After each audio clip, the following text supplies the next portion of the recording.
साथियों नमस्कार। पियाजे के संज्ञानात्मक विकास के सिद्धांत में कुछ महत्वपूर्ण संप्रत्यय हैं जिन्हें समझना आवश्यक है। Some important concept of Piaget theory of cognitive development पर आज बात करेंगे, जिसमें सबसे पहला संप्रत्यय अनुकूलन अर्थात एडॉप्शन। पियाजे कहते हैं कि बालकों में वातावरण के साथ सामंजस्य एडजस्टमेंट करने की जन्मजात प्रवृत्ति इनेट टेंडेंसी होती है, जिसे अनुकूलन कहा जाता है। उन्होंने अनुकूलन प्रक्रिया को दो उप प्रक्रियाओं के रूप में बताया है। यानी अनुकूलन की जो प्रक्रिया है इसे टू सब प्रोसेस के रूप में पाइजेट ने बताया है।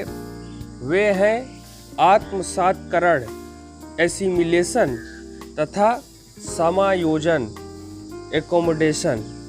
इन दोनों में समानता यह है कि ये दोनों ही उपक्रियाएं स्वयं वातावरण की वस्तुओं के बारे में सूचना प्राप्त करने की मूल योजना है। कुल मिलाकर प्रकृति के साथ अनुकूलन बनाना ये संज्ञानात्मक विकास का एक महत्वपूर्ण संप्रत्यय है। दूसरा है साम्य धारण इक्विलिब्रेशन। तो साम्य धारण का संप्रत्यय अनुकूलन के संप्रत्यय से मिलता जुलता है। साम्य धारण एक ऐसी प्रक्रिया है जिसके द्वारा बालक आत्मसातकरण तथा समायोजन की प्रक्रियाओं के बीच एक संतुलन कायम करता है। इस तरह से साम्य धारण एक तरह के आत्मनियंत्रक सेल्फ रेगुलेटरी प्रक्रिया है।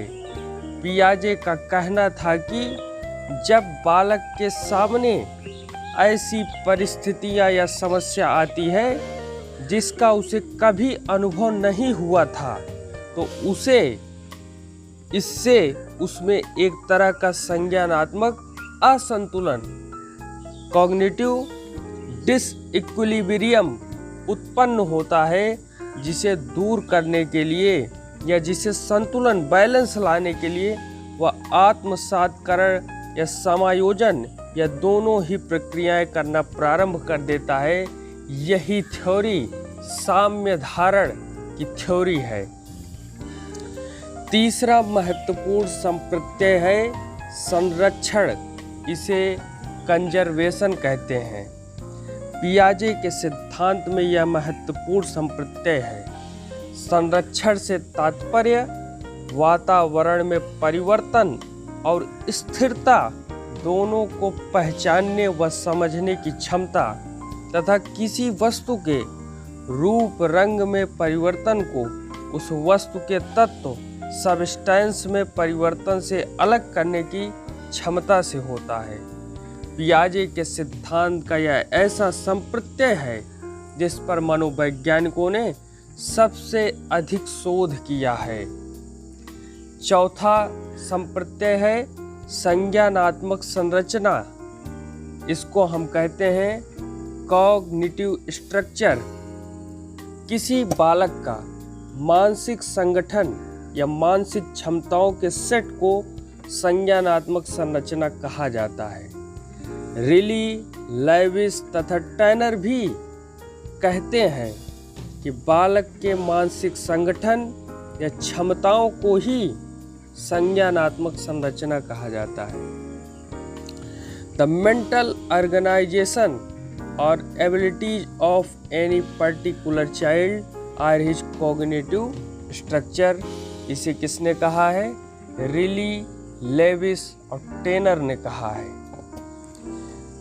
पांचवा महत्वपूर्ण संप्रत्यय है मानसिक सक्रिया। इसको हम कहते हैं मेंटल ऑपरेशन। जब भी बालक किसी समस्या के समाधान पर चिंतन करता है, विचार करता है, वह मानसिक सक्रिय करते समझता जाता है।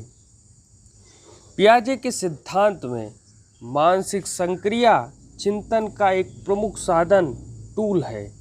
इस तरह कहा जा सकता है कि संज्ञानात्मक संरचना ही संक्रियता एक्शन ही मानसिक संक्रिया है, मेंटल ऑपरेशन है। छठवां महत्वपूर्ण संप्रत्यय है स्कीम्स, व्यवहारों के संगठित पैटर्न, ऑर्गेनाइज्ड पैटर्न को जिसे आसानी से दोहराया जा सकता है।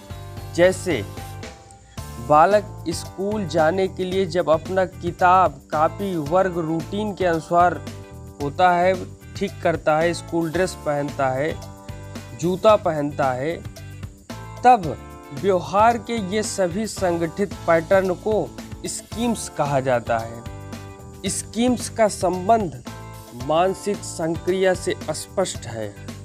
स्कीम्स मानसिक संक्रिया का अभिव्यक्त रूप है। सातवां और महत्वपूर्ण संप्रत्यय जिसे सुनने में भी काफी रोचक लगता है वह है स्कीमा। स्कीमा स्कीम से बिल्कुल अलग संप्रत्यय है।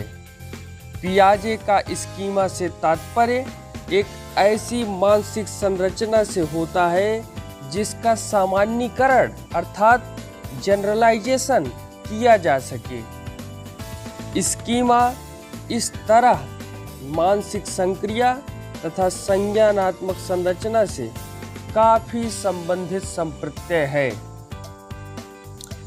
आठवां और महत्वपूर्ण संप्रत्यय है विकेंद्रण, डिसेंट्रिंग। पियाजे कहते हैं कि विकेंद्रण से तात्पर्य किसी वस्तु या चीज के बारे में वस्तुनिष्ठ या वास्तविक ढंग से सोचने की क्षमता से होता है। इनका कहना था कि 3-4 महीने की उम्र के बालक में ऐसी क्षमता नहीं होती है, बल्कि वह किसी वस्तु या चीज के बारे में आत्म केंद्रित ढंग से सोचता है। परंतु कुछ उम्र बीतने पर, जैसे जब वह 23 और 24 महीने का हो जाता है, उसमें वस्तु या चीज के बारे में वास्तविक ढंग से या वस्तुनिष्ठ ढंग से सोचने की क्षमता विकसित हो जाती है। तो इस प्रकार से पियाजे के संज्ञानात्मक विकास के सिद्धांत में ये कुछ महत्वपूर्ण संप्रत्यय थे जिनको साक्षी मानकर, जिनको आधार बना करके ये सिद्धांत और यह विचार, यह अवस्थाएं गढ़ी गई। आगे भी हम इस संज्ञानात्मक विकास के सिद्धांत को लेकर कुछ महत्वपूर्ण बातें हैं जिन पर चर्चा करेंगे। आज इतना ही। धन्यवाद। जय हिंद।